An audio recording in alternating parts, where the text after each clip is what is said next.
Every town has a road it doesn't talk about. This one came to me from a man who no longer lives near it and asked that I not use his name. He said the story had been passed down in his family the way a scar is passed down, quietly, and only when someone asks how you got it. He called it Cutter's Bridge. You won't find it marked on any map, but if you know Blackhollow, Kentucky, you know the turn, just past the old quarry where the road narrows and the trees close in overhead like a hand folding shut.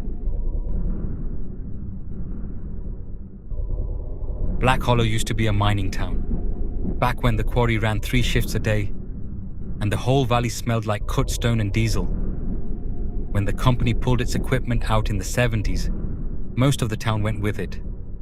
What's left now is maybe 400 people, a Baptist church, and a gas station that closes at 8. The bridge sits about 2 miles past where the county stopped paving the road, on a stretch nobody's bothered to maintain since before I was born.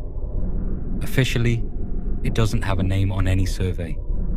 The man who told me this story said his grandfather called it Cutter's Bridge, after a foreman who lost 3 fingers to a rock saw back in the 50s and was never quite right afterward. Nobody alive is sure anymore whether that's true or whether the name just outlived the reason for it. That's usually how it goes with places like this. The facts wear down first. The fear is the last thing standing. This is the story as he told it to me. We all had different names for him. Dale called him the Hitcher. Pete called him Quarry Silas. I called him Poor Silas, like my uncle always did. The broad strokes were usually the same. Poor Silas was walking home from the quarry, and he was totally lost. It was the middle of the night, so of course it was dark, but that night it was pitch black out. He couldn't see a foot in front of him, couldn't tell he was walking in the middle of the bridge. Unfortunately, he wasn't the only one out there. A truck full of quarry boys was joyriding home, headlights off for the thrill of it. He never saw them coming. They found what was left of him the next morning, scattered across the planks of Cutter's Bridge.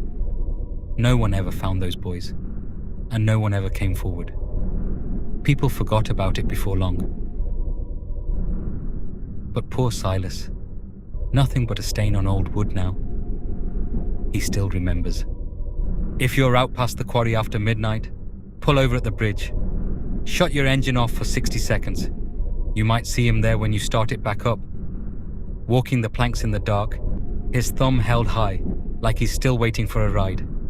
At least, that's how the story goes. There was also always a story about the story. The local urban legend equivalent of an appendix. Depending who you asked, either 2 or 3 separate groups of kids over the decades had supposedly tried the 60 seconds and never made it home. Nobody could ever name them. Nobody could ever point to an actual family in town who'd lost a kid that way. It was always someone's cousin's friend, or a name half remembered from a rumor that itself had no clear origin. I used to think that was the tell, the giveaway that none of it was real. Real tragedies have names attached, and addresses, and grieving parents somebody in town still sees at the grocery store. This didn't have any of that. It just had the shape of a warning, worn into a story so that it would keep getting told. As many times as I heard it told, and as many times as I told it myself, I had never once heard of anyone going out there to actually try it. Which made sense. We were kids. By the time we were old enough, we'd outgrown it. That's the nature of these things. When was the last time you seriously thought about Bloody Mary or the Hook Man? Just dumb stories that used to scare you, right? What were we supposed to think would happen? That Friday had started out unremarkable. School had let out early for a teacher in service day, and the 3 of us had spent most of the afternoon at Dale's house doing essentially nothing. Throwing a football around his backyard until it got too dark to see it. Then arguing about whether the Halloween store in town counted as a real Halloween store or just a pop-up in an old Rite Aid. Pete's older brother had gone off to state the year before, and Pete had inherited both his bedroom and somehow his entire collection of horror movies on actual physical DVDs, which he treated with the reverence other people reserve for family heirlooms. Dale was the one who always claimed not to care about any of it. The movies, the stories, the whole spooky season performance, while somehow being the first one to bring it up every single year around this time. We were in Pete's garage, lazily passing a bowl back and forth. Some slasher flick from the 80s played out on the screen, but none of us were really watching through the haze of smoke in the air. "Man!" Pete sputtered through a chest full of smoke. "Halloween's almost here." Dale nodded from his sagging beanbag throne. "Yeah," I said. "Halloween used to be this big thing. Now it's like..." I shrugged, losing the thread. Pete nodded like he understood exactly what I meant. "Right, there's no spirit to it anymore. It just comes and goes." Dale piped up then, ripping the bong out of Pete's hands before he could torch what was left of the bowl. "The hell are you two on about? October's the same length it's always been." "But the spirit of it, Dale," he scoffed. "We could drive into town and hit up the Halloween store any day of the week." "That's not the vibe we're talking about," I said. "I mean the actual feeling, telling scary stories in the dark. Like poor Silas."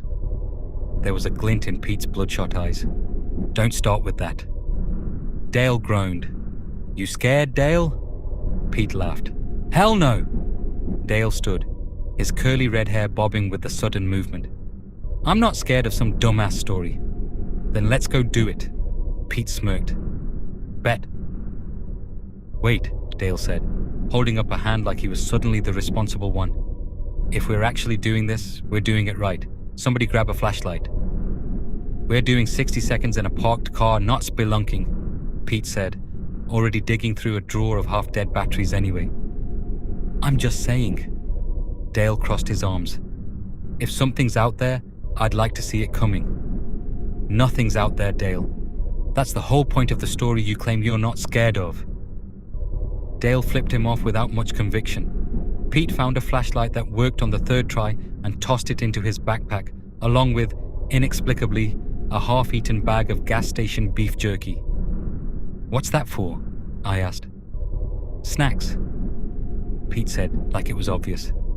"We could be out there a while. It's 60 seconds. 60 seconds of sitting in the dark is still a while, dude." None of us said out loud that we were nervous. That wasn't really allowed. Not with each other, not at 17. But there was a specific quiet that settled over the garage while we got our shoes on. The kind of quiet that shows up right before you do something you've mostly decided you want to do, and partly hope gets called off before you have to. "All right," I said, grabbing my dad's keys off the table. "Let's do it." Half an hour later, we were driving past the quarry gate, over the ridge, and down into the trees. There was a giddy tension in the car, even coming off Dale, as much as he tried to hide it. "Here," Pete called from the back seat. "That's the bridge." I pulled over and set the parking brake. "You two ready?" Pete nodded, way too eager. Dale just stared at the dark mouth of the bridge ahead. "Dale?" He nodded. For a second, none of us moved. The bridge sat out past the windshield, just a shape against a slightly less dark sky, and the only sound was the engine idling and somewhere far off, water moving over rock. "Okay," I said, reaching for the key. "Here we..." Pete's phone buzzed loudly in the silence, and all three of us nearly came out of our skin. He fumbled it out of his pocket, swearing under his breath, and stared at the screen. "It's my mom," he said, half laughing, half mortified, "wanting to know when I'm home." "Turn it off," Dale snapped, more sharply than the moment probably called for. Pete silenced it and shoved it back in his pocket, but the spell, or whatever thin nerve we'd built up on the drive over, had cracked a little. Dale exhaled hard through his nose. "All right," I whispered, my voice shaking more than I wanted it to. "Poor Silas. Need a ride?" I turned the key, and we were swallowed by the dark. Pete was practically vibrating in his seat. My heart was slamming against my ribs. 10 seconds passed. 20. "That's enough." Dale's voice cracked beside me. 30 seconds. Pete counted under his breath, choking back nervous laughter. 40 seconds. Dude, that's enough. 50. That awful tension kept building, my hands tingling where they gripped the wheel. I tried to tell Dale to hang on, but the words wouldn't come. 60 seconds, Pete hollered. I gasped and turned the key. Nothing happened. I turned it again, just a series of dead clicks. Dale punched my shoulder. I said that's enough! I'm trying! One more twist, and finally the engine caught. The dome light clicked on, and we all looked out through the windshield, holding our breath. Nothing was there. For a moment, just a moment, it felt like maybe that was it. Like we'd done the dumb thing our whole town had been telling itself for generations, and the story had simply declined to show up. The way ghost stories usually do when you actually go looking for them in person instead of just talking about them in a garage. I felt my shoulders start to come down from around my ears. Pete let out a breath I don't think he realized he'd been holding. Even the fog outside seemed, for that one stretched out second, like it was just fog. Nothing underneath it, nothing moving through it. Just cold air doing what cold air does near water at night. I almost laughed. I remember almost laughing, right before Dale did. Dale let out a shaky laugh. Told you that shit was made up. Yeah. I rolled my eyes and reached up to kill the dome light. That's when Pete started screaming. We whipped around to him, confused, and saw his eyes gone wide with terror in the soft green glow of the radio. He wasn't looking at me. He was staring at Dale. I looked over and froze at what stood behind him. What the hell is wrong with you two? The window exploded inward in a shower of glass, and a pair of hands closed around Dale's throat, yanking him hard against the door. He choked, clawing at nothing. Pete lunged forward, grabbing fistfuls of Dale's sweater. His screaming was the only thing that got my body moving again. Drive! Drive! Go! Go! I stomped the gas. The rear tires just shrieked and fishtailed. The parking brake was still set.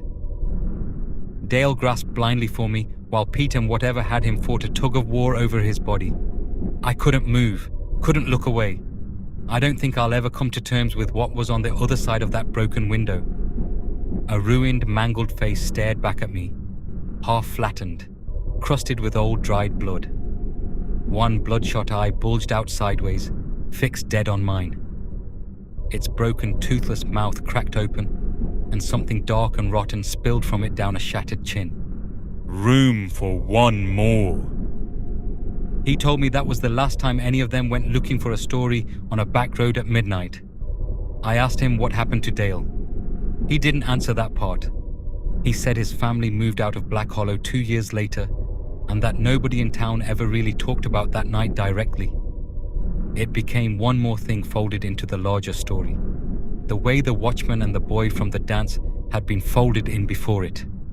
Another name added to whatever's been collecting out there on that bridge for longer than anyone still living can account for.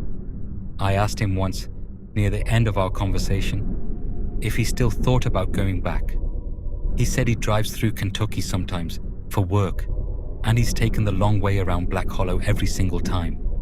He's never once been tempted to see if the bridge is still there. Some roads keep the stories they're told. Cutter's Bridge, it seems, keeps more than that.